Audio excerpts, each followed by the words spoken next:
오늘날 우리는 카페에서 참 많은 일을 합니다. 오랜만에 만난 친구와 수다를 떨기도 하고 조용히 노트북을 펴고 일을 하기도 합니다.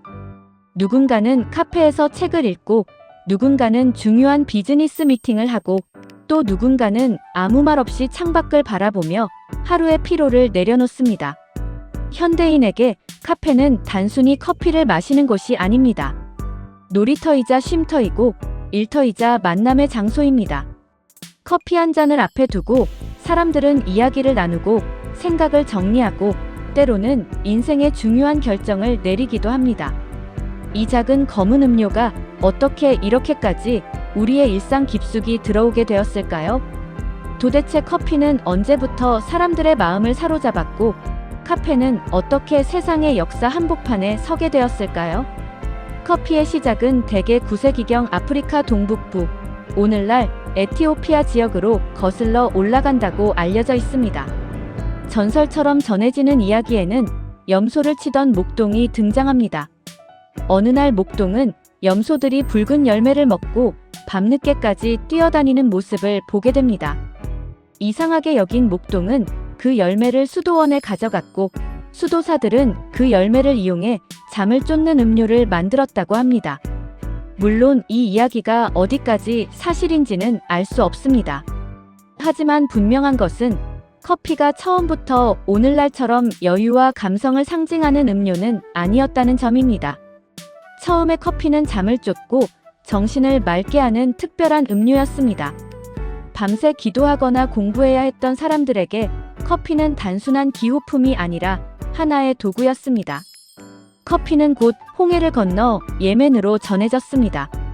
예멘의 아덴 항구를 통해 아라비아 반도 곳곳으로 퍼졌고 처음에는 종교의식이나 수도 생활과 관련된 음료로 사용되었습니다. 그러다 점차 종교적인 의식과 상관없이 사람들이 즐겨 마시는 기호품으로 변해갔습니다. 커피를 찾는 사람이 많아지자 15세기 이후 중동에는 커피를 파는 장소들이 하나둘 생겨나기 시작했습니다. 이것이 바로 커피하우스의 시작이었습니다.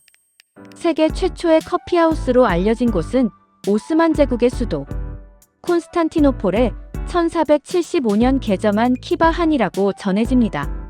당시 오스만 제국에서 커피는 단순한 음료가 아니었습니다.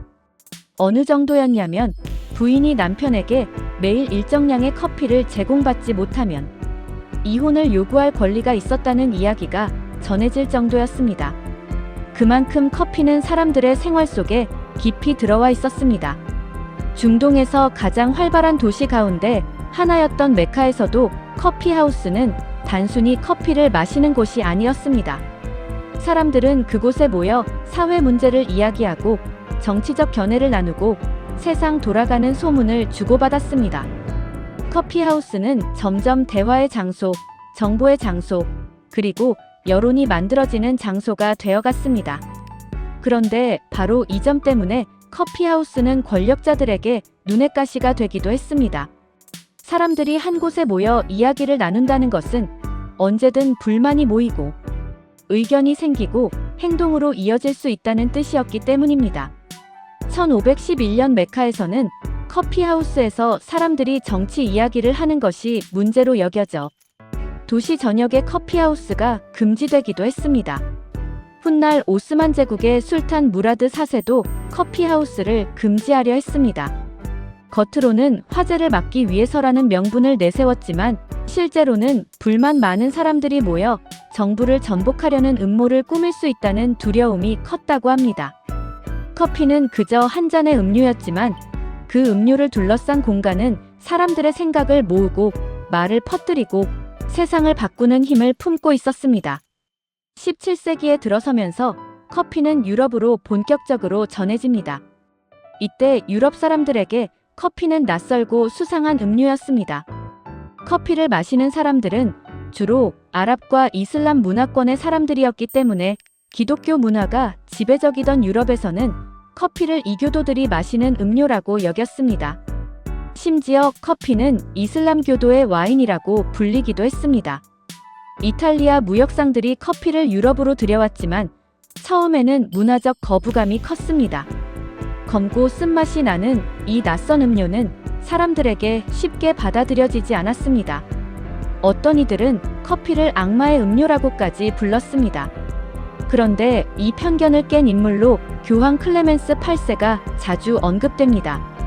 전해지는 이야기에 따르면 교황의 측근들은 커피를 악마의 음료로 선포해달라고 청원했습니다. 하지만 교황이 직접 커피를 맛본 뒤 이렇게 말했다고 합니다. 악마의 음료라기에는 너무 맛있으니 차라리 커피에게 세례를 주겠다. 이 이야기가 역사적으로 완전히 사실인지는 확실하지 않습니다. 그러나 이 시기 전후로 커피가 유럽에 퍼지기 시작한 것은 분명합니다. 커피는 더 이상 낯선 이교도의 음료가 아니라 유럽 사람들도 즐겨 마시는 새로운 음료가 되어갔습니다.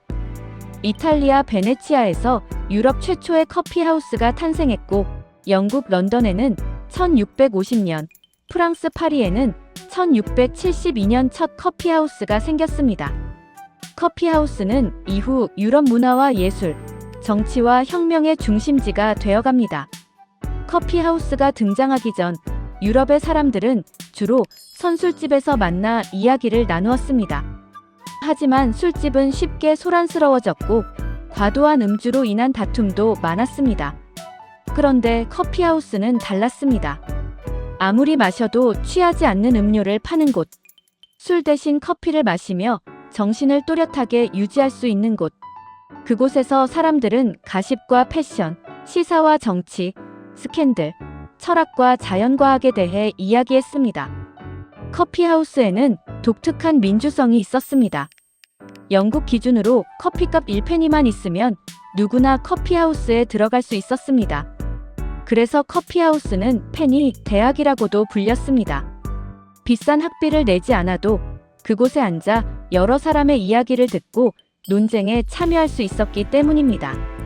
계급사회였던 유럽에서 이것은 놀라운 변화였습니다. 귀족만 모이는 폐쇄적인 살롱과 달리 커피하우스는 비교적 다양한 사람들이 드나들 수 있는 공간이었습니다. 상인, 학자, 작가, 정치가, 해운업자, 선원, 과학자들이 한자리에 모였습니다. 정보가 오갔고 지식이 섞였고 새로운 생각이 태어났습니다.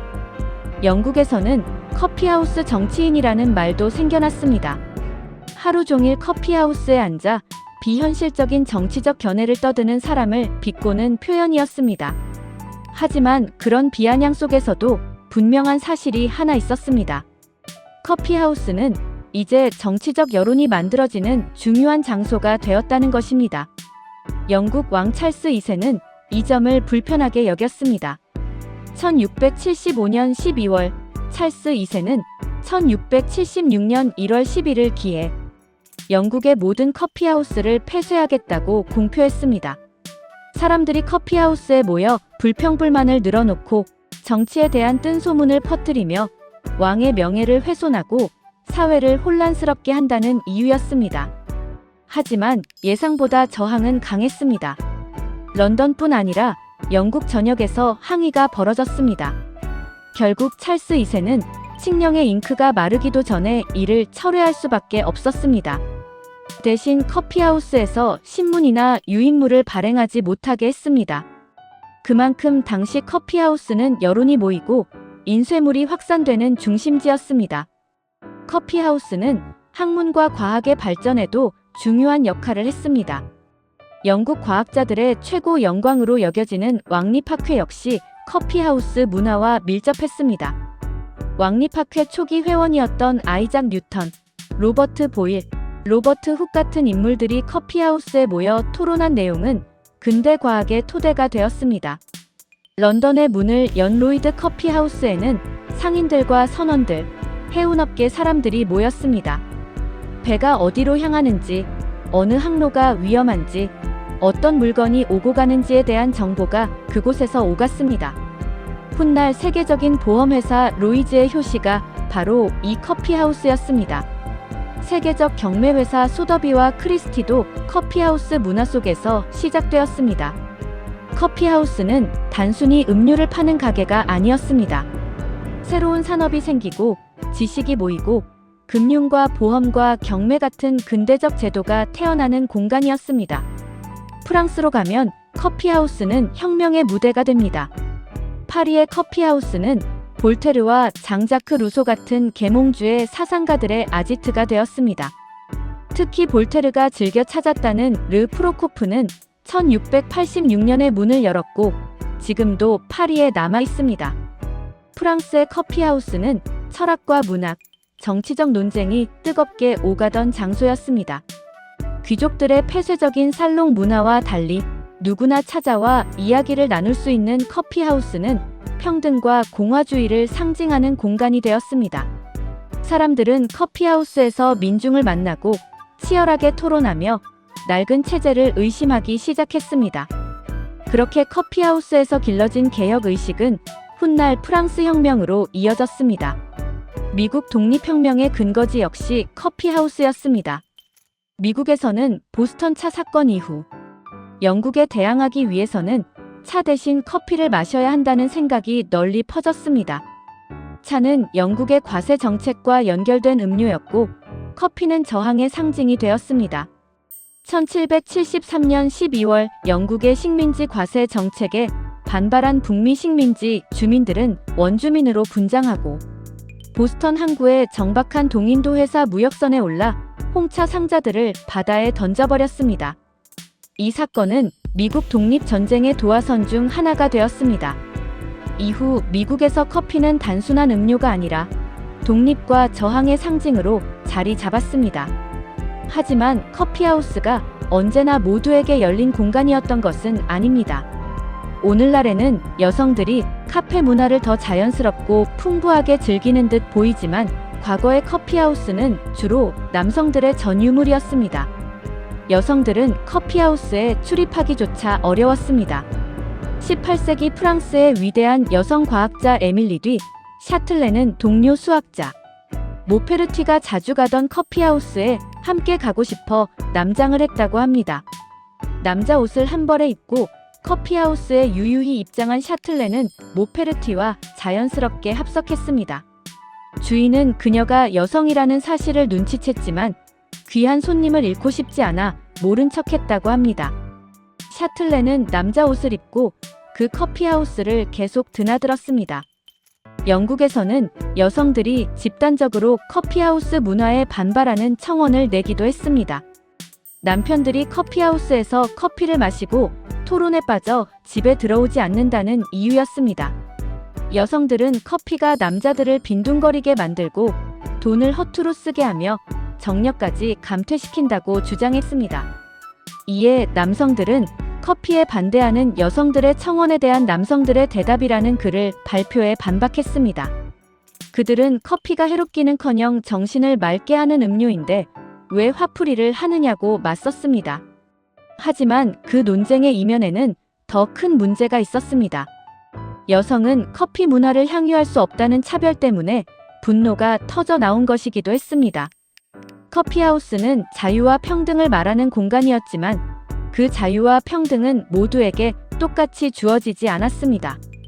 이 점은 커피하우스 역사의 빛과 그림자를 함께 보여줍니다. 19세기와 20세기에 들어서면서 유럽의 커피하우스는 다시 한번 변신합니다. 이제 커피하우스는 정치와 과학뿐 아니라 문화와 예술의 중심지가 되었습니다.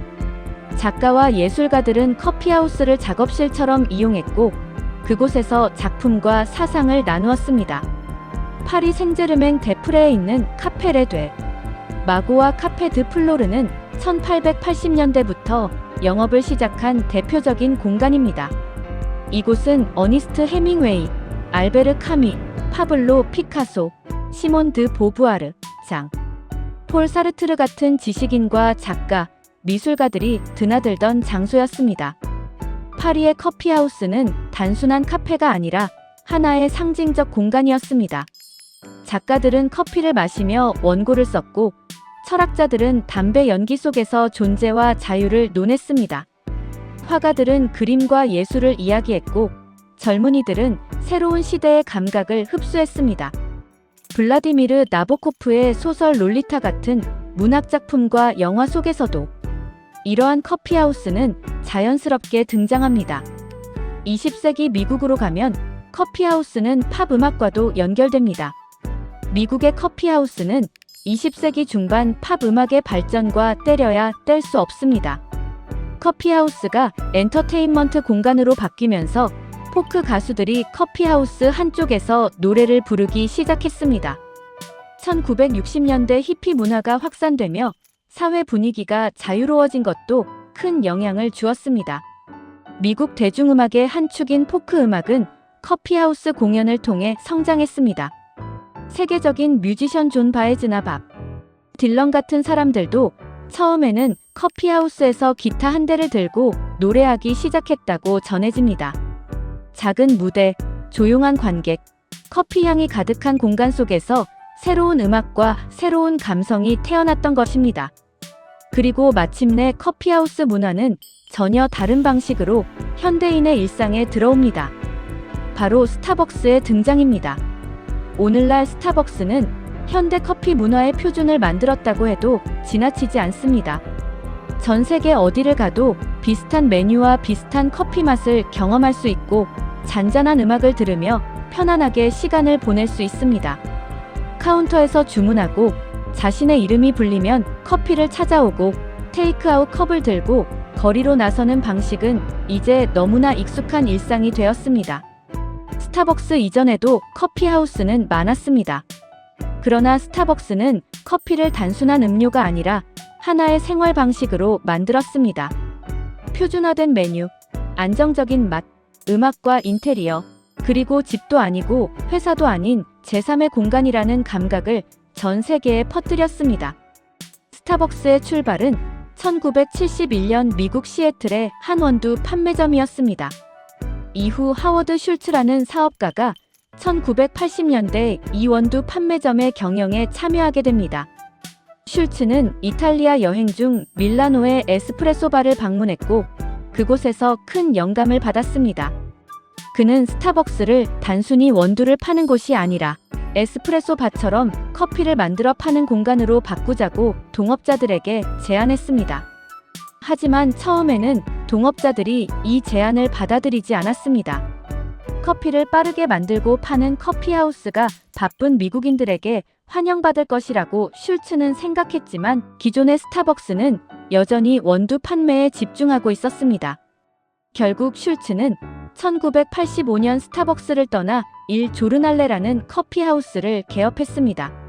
장사는 놀라울 만큼 번창했고 슐츠는 2년 후 스타벅스를 인수하게 됩니다. 이후 스타벅스는 폭발적으로 성장했습니다. 1992년에는 미국 전역에 165개의 점포를 갖게 되었고 1995년 일본 도쿄 매장을 시작으로 전 세계 진출을 본격화했습니다. 1987년부터 2007년 사이 스타벅스는 매일 평균 2개의 신규 매장을 열었다고 합니다. 2015년 기준으로 스타벅스는 65개국에 진출했고 매장 수는 2만 1천 곳을 넘어섰습니다. 스타벅스의 성공 이후 수많은 프랜차이즈 커피하우스들이 스타벅스의 방식을 모방하며 발전했습니다. 어디서든 같은 커피를 마실 수 있는 표준화된 메뉴, 편안하게 머물 수 있는 공간, 테이크아웃 중심의 음료 제조 시스템은 현대 카페 문화의 기본이 되었습니다. 하지만 커피의 역사를 돌아보면 스타벅스는 아주 긴 이야기의 마지막 장면처럼 보입니다. 처음 커피는 밤을 새워 기도하는 사람들의 음료였습니다. 중동에서는 사람들이 모여 사회와 정치를 이야기하는 음료가 되었습니다.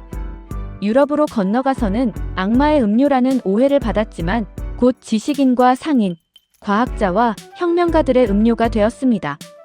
영국에서는 왕이 두려워한 여론의 공간을 만들었고 프랑스에서는 혁명의 불씨를 키웠으며 미국에서는 독립의 상징이 되었습니다. 그리고 현대에 와서는 전 세계 어디에서나 같은 맛과 같은 분위기를 제공하는 일상의 표준이 되었습니다. 우리는 오늘 카페에 앉아 커피 한 잔을 마십니다. 그저 피곤해서 마시는 것일 수도 있고 친구와 대화하기 위해 마시는 것일 수도 있습니다. 누군가는 일을 하기 위해, 누군가는 잠시 쉬기 위해 커피를 마십니다. 하지만 그 한 잔의 커피 뒤에는 생각보다 긴 역사가 숨어 있습니다. 권력자가 두려워했던 음료. 종교적 편견을 넘어선 음료. 여론을 만들고 혁명을 키운 음료. 과학과 문학, 예술과 음악을 태어나게 한 음료. 그리고 마침내 전 세계 사람들의 하루를 시작하게 만든 음료. 커피는 단순한 기호품이 아니었습니다. 커피는 사람들을 모이게 했고, 사람들의 입을 열게 했고, 사람들의 생각을 움직이게 했습니다. 그렇게 커피는 잔 속에 머물지 않고 역사 속으로 흘러 들어갔습니다. 오늘 우리가 무심코 손에 드는 커피 한 잔은 어쩌면 아주 오래전부터 이어져 온 대화의 상징일지도 모릅니다. 누군가와 마주 앉아 이야기를 나누고 세상을 궁금해하고 더 나은 삶을 상상하게 만드는 작은 불씨. 그래서 커피의 역사는 단순히 음료의 역사가 아닙니다. 그것은 사람들이 모이고 말하고 생각하고 때로는 세상을 바꾸어 온 공간의 역사입니다. 그리고 어쩌면 지금 이 순간에도 어느 카페 한 구석에서 또 하나의 작은 역사가 조용히 시작되고 있을지 모릅니다.